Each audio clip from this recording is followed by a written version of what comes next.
great song. We've all been on either side of that equation before, right? Where we're the ones who are praying for a friend, who are lifting them up to God, asking God to help them, to be with them in their life.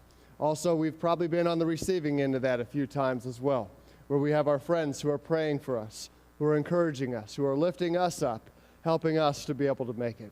Because you know, this Christian life was not meant to be done on our own. It was not meant to be a solo flight here where we're just out here trying on our own to make this happen, to follow Jesus on our own. We need each other. We've been talking in this message series about becoming the me that I want to be, becoming the person that God has created you to be. And the reality is that to do that, we need others. We don't just do this on our own strength, on our own power. We need others to be with us, others to help us, others to encourage us, others to hold us accountable, others to challenge us. And you know, we oftentimes don't do as much of this as we should. Perhaps it's because we're a little bit individualistic in our nature, or perhaps it's for other reasons. We oftentimes tend to kind of push others aside, to have shallow relationships, but not real deep, meaningful relationships. There's two main reasons I think that we do this, that we don't invest in the relationships like we need to. The first is because we have experience with real other people, and sometimes it's not pretty, right? Sometimes we get in relationships that just are far from ideal, and folks don't always treat us well, and so we say, enough of this. I don't need others in my life. I'm just going to kind of do this on my own. Maybe you've experienced this in a variety of ways. One way is a dating relationship, which is the easiest way to poke fun at, so that's the one I'm choosing this morning. But we'll start off here. Top 5 things that a crazy girlfriend might say to you, right? If you're in one of these relationships, we'll start off, okay? Now, maybe you've heard some of these before, okay? All right, number 5, I read something interesting today, your emails. That's bad, right? It's a little too close to home for some of you, right? I know, but that's kind of borderline stalker material. Number 4, I left you a message about the other 18 messages that I left. It's no longer borderline stalker material at that point, right? That's bad. Number 3, I hate insecure girls like your dumb-looking ex. That's also not a good thing, right? Because that's a little insecurity right there. Number 2, your friend called to ask if you could hang out. Tell him we're not interested. Get the pronoun change there? Right. And finally, number 1, I was looking through your texts earlier today. Who is this mom that you're so friendly with anyway? You know. Now, of course, ladies will tell us the reason we didn't pick the top 5 things that crazy guy would say is because... That's right. We can't limit them to just 5, right? I know. Relationships are tough, aren't they? Especially if you get in a relationship with a difficult person. Relationships are really tough. And that's one reason why we don't have others in our life as we need to, why we don't rely on others as we need to, because of other people. The second reason, though, is a little different. That's our own stuff. The second reason is our own stuff. Sometimes we're arrogant. Sometimes we are full of pride and we don't really care what others think. We don't want their input in our lives because we're perfectly happy the way that we are. So we don't want to hear from other people. So sometimes it's because of our own ego. Sometimes it's because of our own issues. We kind of push people away, whether it's anger that's out of control, or selfishness, or lack of love, or lack of good communication. For these reasons, sometimes we struggle in relationships. And friends, if you're wrestling with some of those things, keep up the good fight, because it's worth it. It's worth it to get those relationships in your life that can help you look more and more like Jesus Christ. We all need those kind of relationships, because God created us to be in relationship with one another. We see this from the very beginning.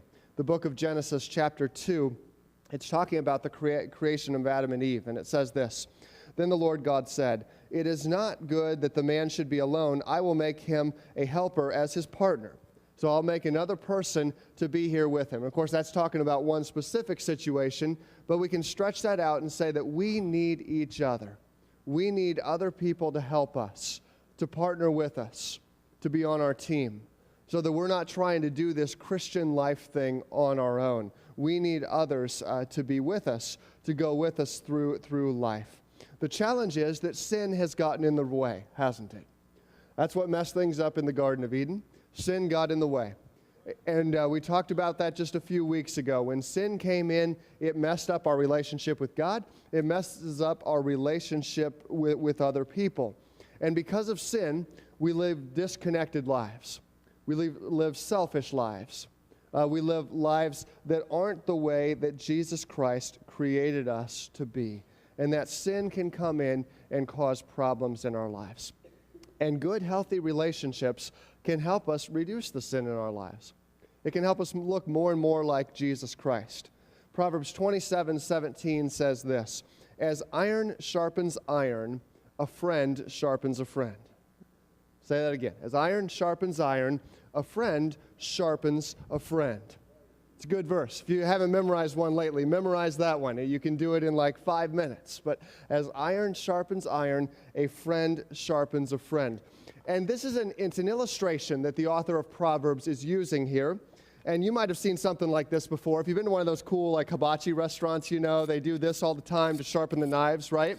Now they do lots of other things where they throw them around and all that, but I want to go home with 10 fingers, and the people in the front row, they want to go home with both eyeballs, so I won't try any of that stuff. But we do this to sharpen knives, right? As iron sharpens iron, a friend sharpens a friend. Because this is one way to sharpen knives. When we rub these sharp blades up against each other, they make each other more sharp. Now, this is not the only way to sharpen a knife. In fact, it's not the best way. A better way would be a whetstone or a knife sharpener or something like that. But if you don't have those, this is a way of sharpening knives. As iron sharpens iron, a friend sharpens a friend. Now, this is an illustration that Solomon was using. And of course, I know these are not made of iron, but in Solomon's day, iron was the big technology. It was a big deal. They didn't have stainless steel back then, and iron was, in the military sense, iron was the equivalent of nuclear technology in today's world. You see, iron was something that most of the nations didn't know how to work with. They didn't know how to create iron tools and more importantly, iron weapons. So those who did tried to control the technology so that other nations couldn't get that iron technology. Because if you're in a fight with some dude from the other army and you've got a little wooden club and he's got a big iron sword, you're in trouble, right? I mean, that sword can take a lot of whacks from your club. And it doesn't take many shots with his sword and it's all over for you. So this iron was a big deal. They'd make chariots out of iron. Imagine how much better an iron chariot is going to do than a wooden chariot. It's going to go over a lot more rough terrain. So iron was really, really important in these days. But just before Solomon's generation, the Israelites had been the ones who didn't have iron. They didn't have the ability to work with that. Instead, their enemies, the Philistines, had iron tools and iron weaponry. And they controlled the iron industry so that the Israelites couldn't have much of a part in it. They would only allow them to have iron tools, like for farming. And so they would allow them to have that, but even that they kind of controlled the market on. 1 Samuel chapter 13 says this, "There were no blacksmiths in the land of Israel in those days. The Philistines wouldn't allow them for fear they would make swords and spears for the Hebrews." That's another name for Israelites. So whenever the Israelites needed to sharpen their plowshares, picks, axes, or sickles, they had to take them to a Philistine blacksmith. See the problem? You guys are allowed to have your little farm implements that are iron, but we're not going to let you have the technology to even sharpen them. Because if so, you might be able to take those and make them into weapons to fight against us with. You're not real worried if somebody comes into battle with their farming sickle, right? That's not a real dangerous weapon all in all compared to weapons soldiers would have. But they didn't want them to have weapons that soldiers would have. So they'd have to bring them to a Philistine blacksmith. And the thing that's interesting, it actually goes through in the rest of that verse, and it lists and tells the prices that they would have to pay to the blacksmith. And the reason that it lists out all those prices is because they were exorbitant. They were too much, or they were excessive, They were excessive prices. And the Philistines were overcharging them. So not only were they not allowing them to have the weapons, they were keeping them from keeping their tools sharp without being excessively charged. So they were hitting them here in the military sense and also in the economic sense. So the Israelites, they had to make do with what they had. They had these iron implements that they couldn't sharpen on their own, so they learned that what they could do is that they could rub them together against one another like we do with knives, and that would help to sharpen them. As iron sharpens iron, a friend sharpens a friend. Now, this wasn't the best way of sharpening. It wasn't the same as a blacksmith could do, but if you did this for a while, your iron tools would get sharper, and it would be fewer trips that you'd have to take to the blacksmith, less dollars that you'd pump into the enemy economy. And so whenever you could, you would sharpen your tools like that until the time came where they were just dull enough you had to suck it up and take it to the Philistines and let them sharpen it. So this was an illustration that the Israelites would have been very, very familiar with. As iron sharpens iron, a friend sharpens a friend. See, when we do life with each other, it's like the blades of these knives rubbing up against each other. We can sharpen each other. We can cause each other to look more and more like Jesus Christ. We can help each other to trim back the sin in our life so that we can be sharper instruments that God can use, so that we can be better friends to other people, so that we can be more effective at building God's kingdom.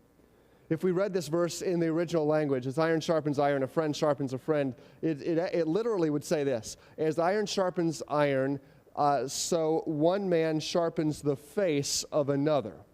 Now that's kind of weird, isn't it? I don't want my face sharpened. Do you? No, that doesn't sound like fun. It's an illustration. All languages have their way of using these illustrations that don't make sense when you translate them literally. And in Hebrew, that language, face referred to the entire person, their countenance. It's kind of like we use this a little bit. Like I remember when I was a little kid, if I had a bad attitude, if I was crabby, my mom would say, "Hey, you better fix the face." That meant you better get it together. Not just put a smile on, but you better start being nice. You better stop the rude things you're doing. All these things, we fix the face, right? And that's basically what it's referring to here, is that a friend sharpens all of the friend. We make each other more and more like Jesus Christ. In our deepest sense, as iron sharpens iron, a friend sharpens a friend. If you're taking notes, you'll see that God uses people to form people. God uses people to form people.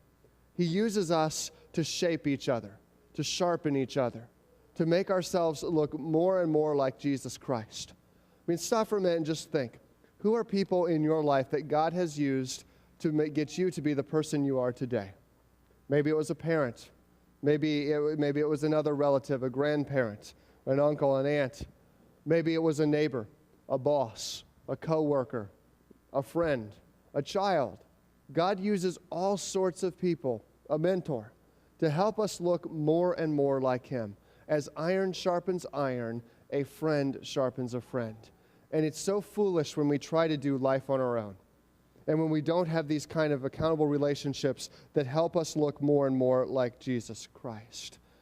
Now, like I said, this whole sharpening of the face, that's an in-depth look at who we are. That's not just a social thing. That's looking at the core of who we are, helping us to be sharper, more and more like Jesus Christ. It's not just like reading a self-help book or a Dear Abby column or something like that. Those are good. Those are fine. But this is talking about a lot more in-depth, life-on-life kind of relationship, because God uses people to form people. The Holy Spirit longs to be working in every encounter that we have with others. God longs to be using our relationships to make us and our friends look more and more like Him. We all need this. We all need a cheering section of fans to help us through this life. We need friends to encourage us, friends to pick us up when we're down, friends to support us in difficult days, friends to celebrate with us when life is just so good, friends to hold our hand, give us a hug when we lose someone. We need this. And friends, we're foolish if we don't invest in these kind of relationships. We're missing out on what God has for us here on this earth. You know, they've done some studies on this kind of stuff that are very interesting.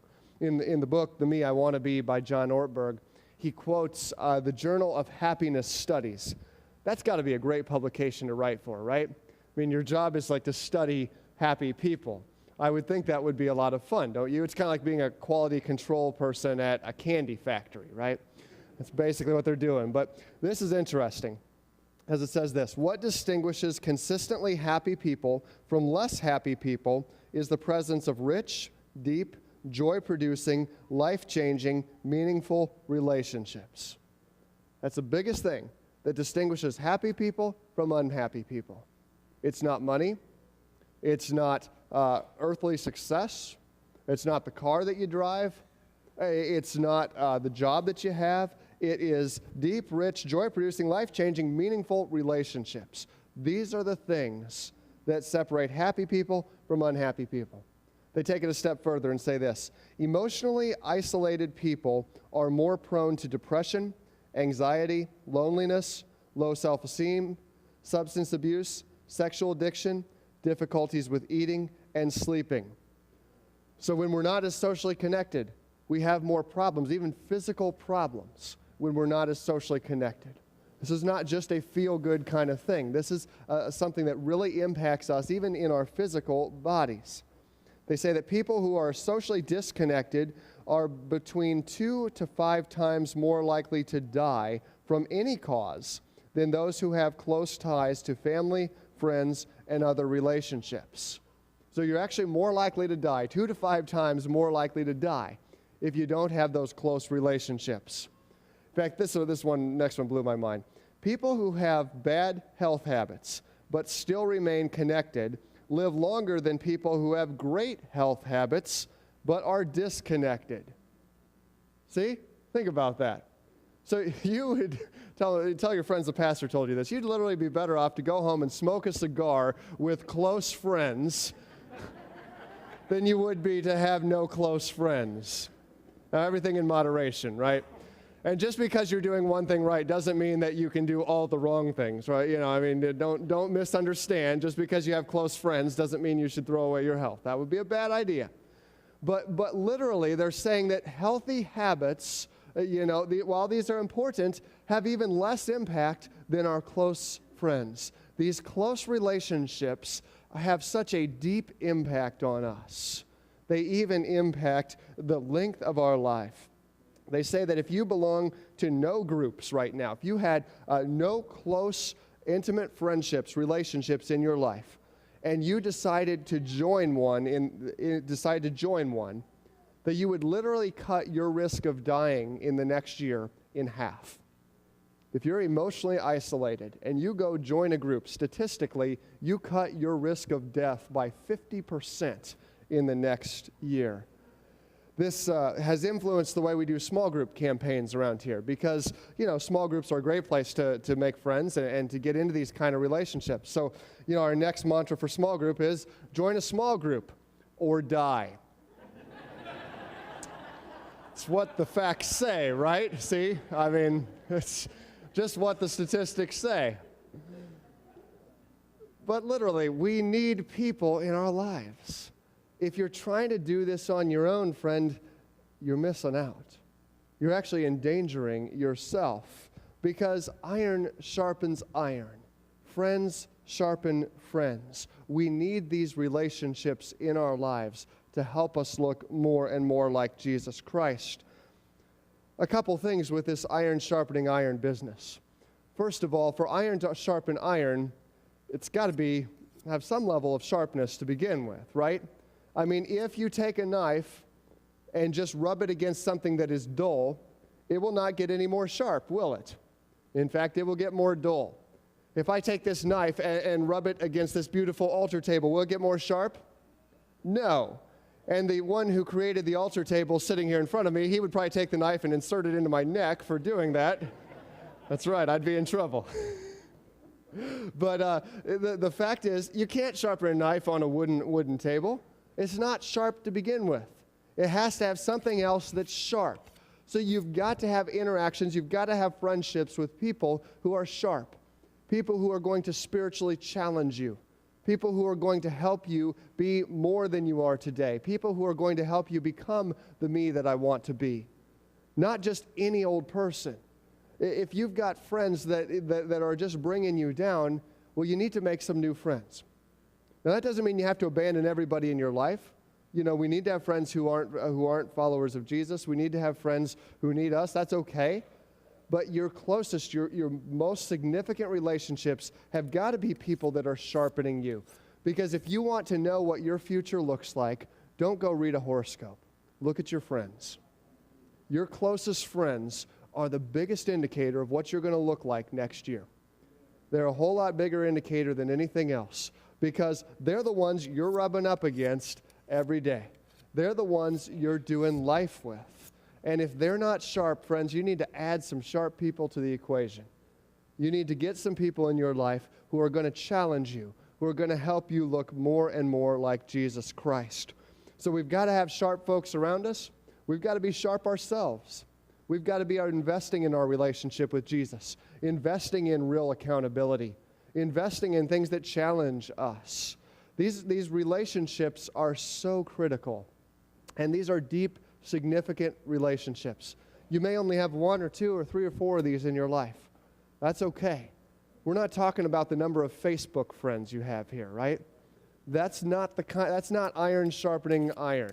Those are shallow, less significant relationships. We're talking about real in-depth, meaningful stuff.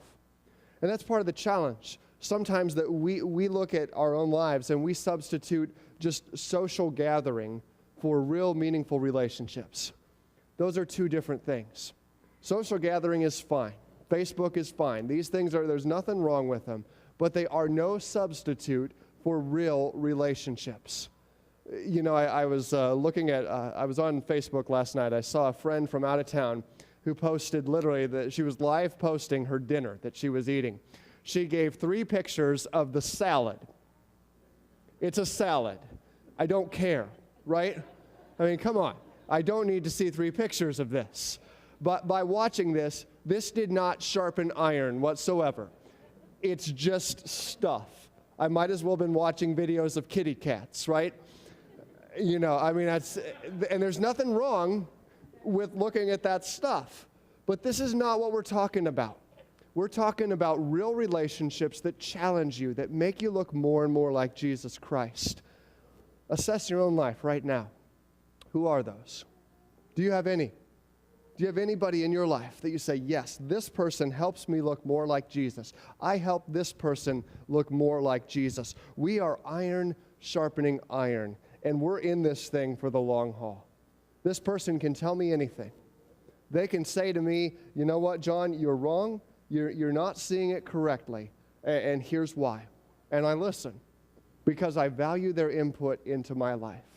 I need those folks. You need those folks. Who do you have in your life that no matter what they say to you, you would listen? You would heed their advice? I mean, the type of people let's say there's 3 boxes checked, and you believe that box B is checked, and they come and tell you, nope, box A is checked. And you look at it again, you say, no, I'm pretty sure it's box B. And they say, nope, it's box A. Who are those people you're going to listen to and say, well, you know what? It must be A. Because if that person says it about me, they understand me in a deep, real way. And I'm going to let them be iron sharpening iron. I'm going to let them call me out on this. You know, I'm saying that my drinking is under control, and they're saying, no, it's not. Who am I going to listen to? Or I'm saying, you know what, the way that I treat my family is good, and they're saying, no, it's not. Who am I going to listen to? I'm saying that I'm managing finance well, and they're saying, no, you're not. Who are you going to listen to? Do you really have iron sharpening iron people in your life? And do you actually listen to them? Because if not, friends, it's one of the greatest spiritual risks you can take. One of the greatest tools that God has to use to make you look more like Him is other people that He puts in your life. And you need those. You need those in very, very close relationship. Friends, God has called us to these things. God, and if you don't have those right now, Make today a day that you pray and say, God, bring those people into my life. Open my eyes so that I will see those people. Maybe you need to get connected in a small group or something like that. Contact our church office. Debbie Roth would love to help you get connected with a group. Maybe you have some friends in your life that you need to have a serious conversation with this week. And you need to say, hey, you know, I haven't really been as honest with you as I should. We're friends, and I've been kind of putting on the little mask, and you don't really know me like you should. And there's a couple things that I need you to know about me, and I need you to help me so I can look more like Jesus. These are trusted people, responsible people who love you, who can keep confidentiality, and who want you to grow. Who are those people in your life? Maybe you need to reach out to broaden that out. That would be one step that you could take this week. First action step. Who do you need to add to your iron sharpens iron team? Because you got to have that team in your life. Second, who do you need to thank for being a part of your team and for helping you grow? Maybe you've got people who have done this over a long period of time. Another one of my Facebook buddies did something kind of cool. He went and he posted for I think it was for 30 days. He posted about 30 people who had made an impact on his life, who had made him look more like Jesus. And each day he told a little story about it. And I thought that was so cool because we've all got them. We've all got people in our lives who have made us look more and more like Jesus Christ. And third, who is God calling you to sharpen through your shared relationship? Who is it that God has put in your life and you say, you know, I'm not investing here like I should be.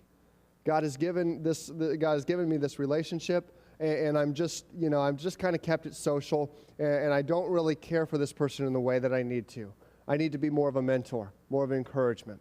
I need to invest the time.